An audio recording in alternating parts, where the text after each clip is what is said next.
তোমাদের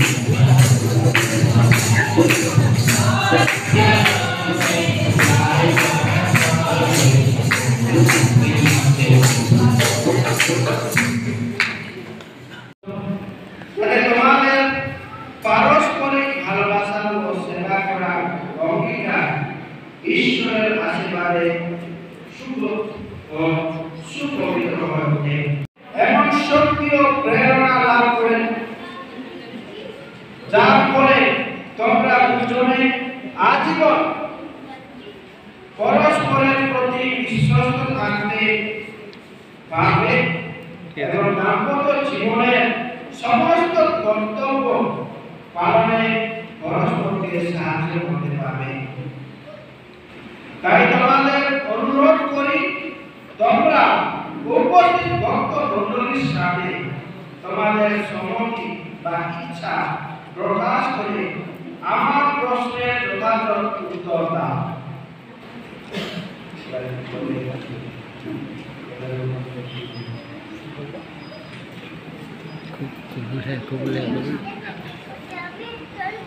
অভিক এবং শ্রাবণী, তোমরা দুজনে কোনো মতেই বাধ্য হয়ে নয়, বরং স্বেচ্ছায় পূর্ণভাবে সম্মত হয় কি এই বিবাহ বন্ধনে আবদ্ধ হতে এসেছ?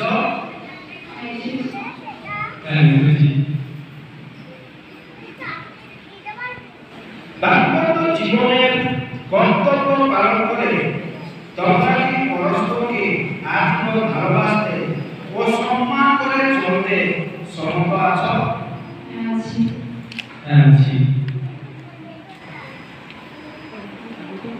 ভবিষ্যতে তোমাদের সন্তান হলে তোমরা কি তাকে ঈশ্বরের দান রূপে গ্রহণ করতে এবং খ্রিস্টীয় আদর্শে তাকে মানুষ করতে সম্মত আছো?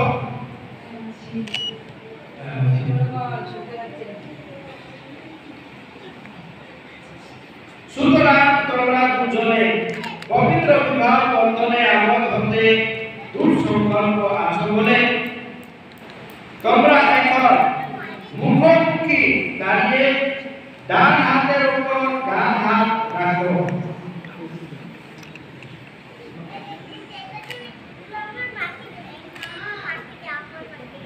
পরমেশ্বরকে সাক্ষী রেখে খ্রিস্ট মণ্ডলীর সামনে তোমাদের বিবাহ প্রতিজ্ঞা গ্রহণ করো।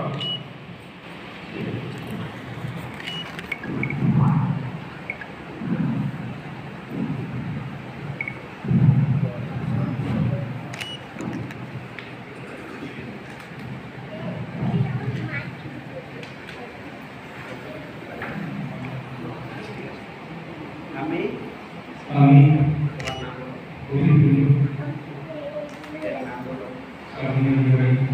তোমাকে আমার পত্নী রূপে গ্রহণ করছি। আমি এই প্রতিজ্ঞা করছি যে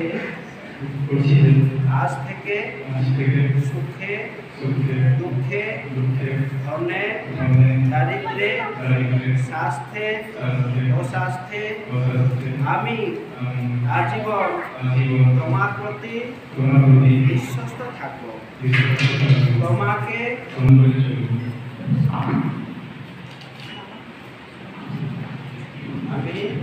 আমি আবেগ কুণ্ডু তোমাকে আমার প্রতিরূপে গ্রহণ করছি। আমি